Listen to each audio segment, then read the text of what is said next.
Hey, what's going on, guys? This is part one of probably several, 3, 4, 5 parts of me solving my mom's murder.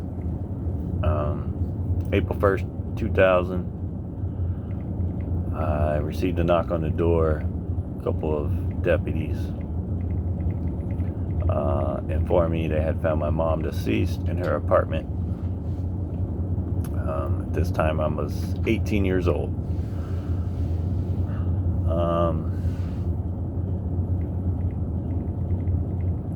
I can't even describe the feeling when someone tells you they found your parent dead.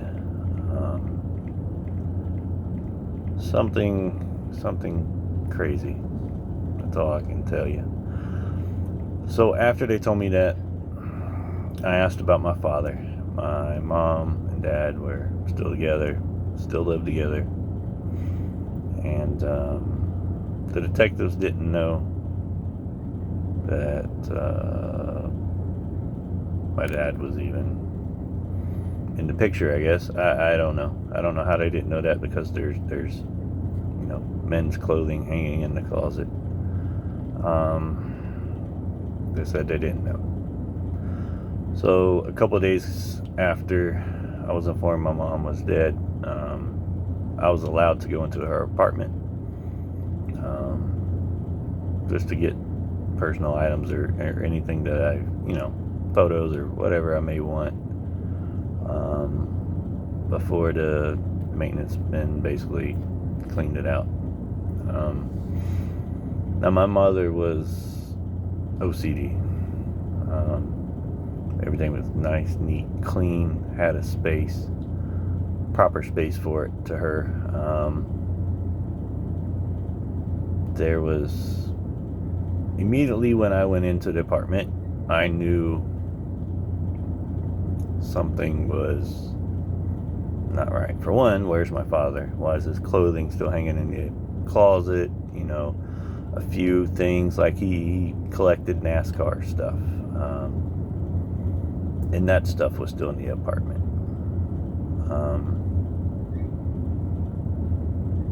So I'm looking around, like everything kind of looked normal, but there was things that was out of the place. Like, for one, the trash was completely empty. There was not one piece of trash in the trash can, which is very important. And remember that in a couple minutes. I'll tell you why that was so important. She was found laying in her bed, kind of like this, laid flat on her back, arms by her side, just like a mummy, basically. Just perfectly laid out. Covers completely over her head. And the covers weren't like balled up like normal people would sleep, get under the covers and ball it up. It was kind of just laid over her. To me, that's how it looked. And I also have some photos. I don't have them for this video, but I will upload a photo of that, of the position of her laying in the bed. Now, she will be covered with the blanket, so you won't see anything graphic. So the police basically, in and out, like, okay, it's a dead person. To them, like I said, within 2 days, I was allowed to come in. So many people had been in that apartment. Maintenance was already in there, and they didn't really collect any evidence or nothing. The door was locked. When they found her, the door was locked. Okay. Now, obviously, she had a key. My father would have had a key. And of course, maintenance would have a key. But the door was locked. But they didn't record anything like important thing. Remember, she was deceased for about 2 weeks before they found her in her apartment. So decomposition had already started its process. They didn't make any notes. They don't know exactly how long she was dead. Like, they don't know if it was a week and a half, 2.5. They don't know. they didn't record whether the AC was on or off, which in Florida, that's a big difference, because if you ever lived in Florida, or you can imagine it being 95, 100 degrees inside an apartment, or outside, and then you're inside the apartment and no AC's on, that body's going to decompose a lot faster than if, the AC was on 74, 75 degrees. None of that was recorded. So, like I said, I've seen a few things that was out of place. Now, her house shoes, she always wore shoes in the house. She would not walk around barefoot. Cleanest house in the world. She would not walk around barefoot, or even in socks on the floor. It would be house shoes. So her house shoes were right beside the bed, like perfectly positioned, like they were just lined up together. One wasn't a little further out than the other or nothing. It was perfectly there. Which I also have that in the photo too, and I'll upload that on the next one. And there's a very important thing about those house shoes as well that I didn't notice until looking at these photos over and over. And then there's also like a plastic chair, like a little cheap outdoor chair you can buy at Walmart or something, that was sitting at the foot of the bed, facing the bed. Now this chair was just so out of place, because she had this big bed in this small bedroom that you only had about 2 feet from the foot of the bed to the wall to walk by. And then the bathroom was back there too. So this chair was there facing the bed, blocking any access to the bathroom or the side of the bed that she was laying in, which was odd. Like, that's just totally odd. Who would walk past and then put a chair behind them and then crawl into bed? That was odd. But you'll see the photo and you can see more about what I'm talking about. So at this point, still, father was MIA. I think one of the neighbors told that they seen my dad, coming in and out within the past week, but hadn't seen my mom, which was strange because they were always together, according to the witness. But yeah. So after I was in the apartment, got a few things, photos and things like that. That was it. They cleaned out the apartment. That's done. Autopsy came back. Autopsy says, or was ruled, that she had a large amount, quote, large amount of alcohol in her system, as well as Prozac. She was prescribed Prozac. Now, Prozac is for depression, and I'm pretty sure somehow it does other things. I think it has something to do with heavy menstrual periods. So yeah, so supposedly, according to the autopsy, she drank enough alcohol, or a large amount of alcohol, and took a large amount of, guzzled Prozac and chased it down with large amounts of alcohol and killed herself. Now, there's no suicide note. Most people who commit murder or commit suicide, leave some type of suicide note. No suicide note. Remember when I said the trash can was empty? Nothing was in the trash bag. There was a trash bag in there, but it was empty. Okay. So, if a person consumes a large amount of alcohol and takes Prozac to kill themselves, for one, they're not worried about the trash can being empty. Where's all this alcohol? Where's all these empty beer bottles? Or she only drank beer. She would have like 2 Coronas and that would be it. Like, her and my dad would split a 6-pack. That was it. They weren't heavy drinkers. They wasn't guzzling drinks and alcoholics or anything like that. So, if that's the case, where's these alcohol and this empty Prozac bottle? Not in the trash can. Now, my mom lived on the second floor. So, who's climbing steps, going down steps to a dumpster area to empty the trash, going back up the steps, not only after they took all this to commit suicide, but after drinking all this alcohol? That doesn't add up. The chair sitting in front of the bed doesn't add up. So within 2 days, my father's missing. Nobody find him. The police ain't looking for him. There's already signs of things that don't add up. So I, at 18 years old, start becoming a detective. And now I'm 40 years old and I'm still being a detective. So I go around. My father didn't have a job. He only did little odd jobs for people to make cash money on the side. Like he would pull weeds, weed eat, whatever. Little odd jobs. And I remember, when I was 15, 16, I'd go around and help him or whatever. So I went to all those places that I remembered that my dad worked. And it was mostly like retirement villages and things like that. And I knocked on every single door that I remembered doing yard work for with my dad. Hey, have you seen my father? His name is blank.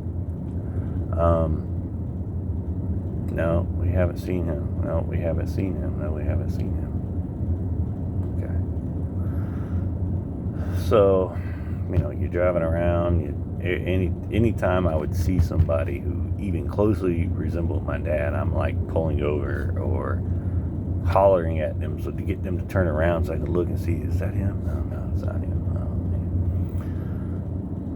Because I knew the police weren't going to do anything, especially with the autopsy report saying suicide.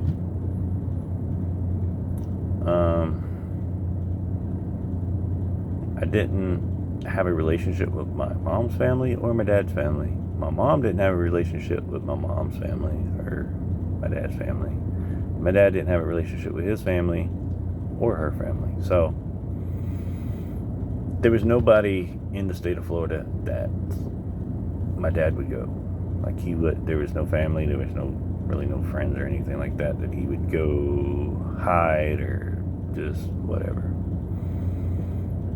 So them being poor, not having no money, I knew he didn't jump on a plane and fly somewhere, or he didn't have a car, so he didn't hop in the car and go nowhere. So Greyhound, right? Greyhound's the cheapest way to get around. So I called the Greyhound station. Said, hey, between March of 2000, April, or even May of 2000, look and see if this person boarded a bus with you. No, nothing. Even though you're supposed to have an ID, show an ID to purchase a ticket, there was nobody with his name in between that time frame that got on the bus. So I had to befriend his family, his brothers, his nieces, and his sister-in-laws and things like that, and also befriend my mom's family. And I did this to get information. As crazy as that sounds, or whatever you want to call it, I befriended them just to get information out of them. I had no desire of getting to know them or being a part of their life. I simply wanted information. I'm on a mission. The mission is to find what happened to my mother and where the heck is my father at and why is he MIA. So I start this process, and it was not an easy process. You can't just call somebody and it's like, hey, I'm your nephew, or I'm your cousin, and can you tell me blah, blah, blah, blah, blah. Have you seen my father, blah, blah. You have to play it. You have to play it off. And, it sucks. But I did it, and it took a long time. It took a long time to build people's trust. And you guys can call me a POS or whatever you want to do. That's fine. And people are going to ask, well, why didn't you want to build a relationship with them? Well, they weren't in my life for 18 years. So why,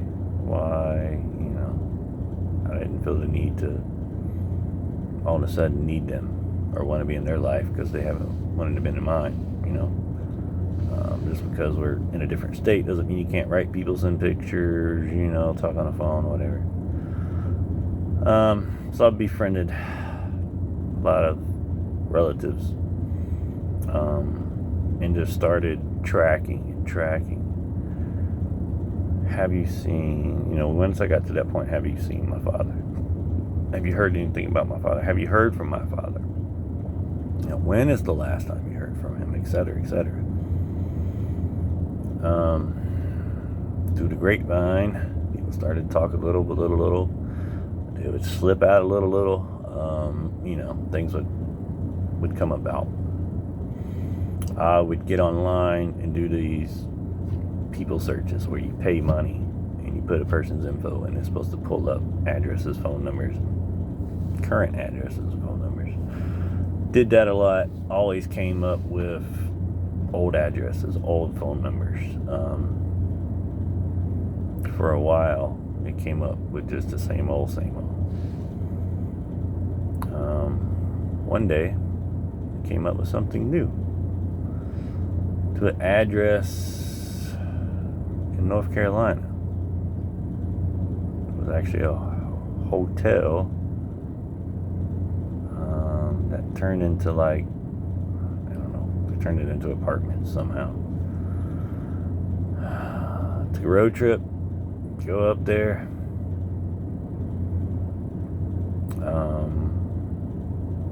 Now it's a hotel again.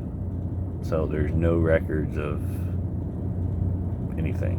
And of course my father wasn't there. I was like 2 years too late. So then I started getting the leads again.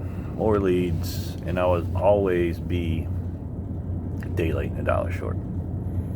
I got a lead that he pawned something in Tennessee, I believe it was.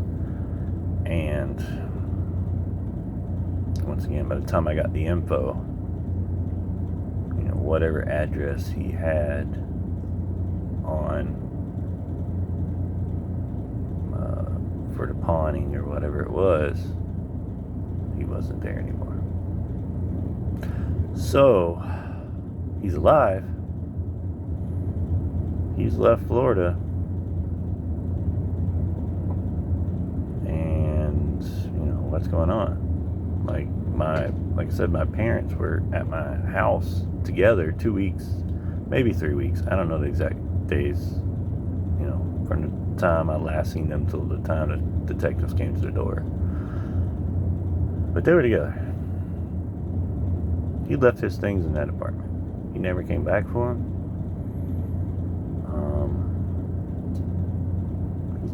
He never tried to contact me. Even to this day, he himself has not contacted me. I've been in the same area, got the same name, I'm easy to find. I'm on Facebook. I'm on, YouTube. I'm on whatever. It's simple to find me. So between 2000 and this is 2022 now, obviously in the beginning it was so hard for me to do anything. And then over the past 22 years, things have become easier because of things like Facebook, Instagram and YouTube, and I'm able to find relatives and find people. And I just want to jump to the end right here, but there's so much in between. So much searching and looking, and stories of people who've seen him, and stories of things that he's done since I last seen him. And there's, I've went to the coroners. I actually have photos from the coroner of how she was found, what she looked like in decomposition. I have photos of the autopsy, which those things I would never look at. Even if that wasn't my mother, I don't think I'd want to look at those photos. And then it being my mother, yeah, there's no way. But the coroner has helped me, Volusia County Coroner. Shout out to them, because they've done more than the police department would have ever done.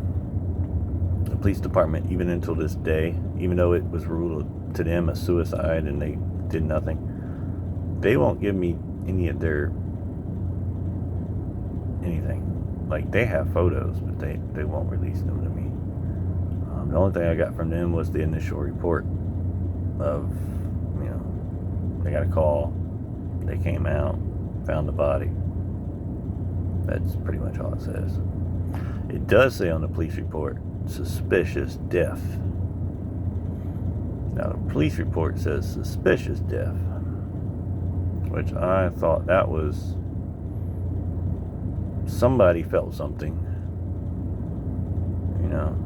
but yeah. So this is part one. There's so much more. I'm going to get into details of, tracking my father.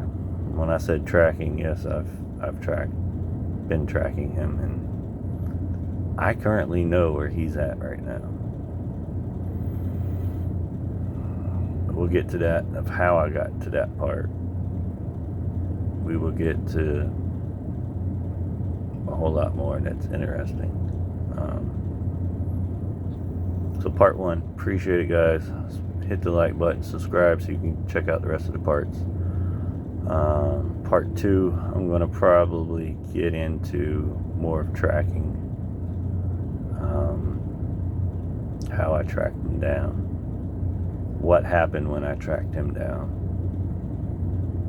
and then we can do part three of where we're at to this day right now. So appreciate it, guys. Peace.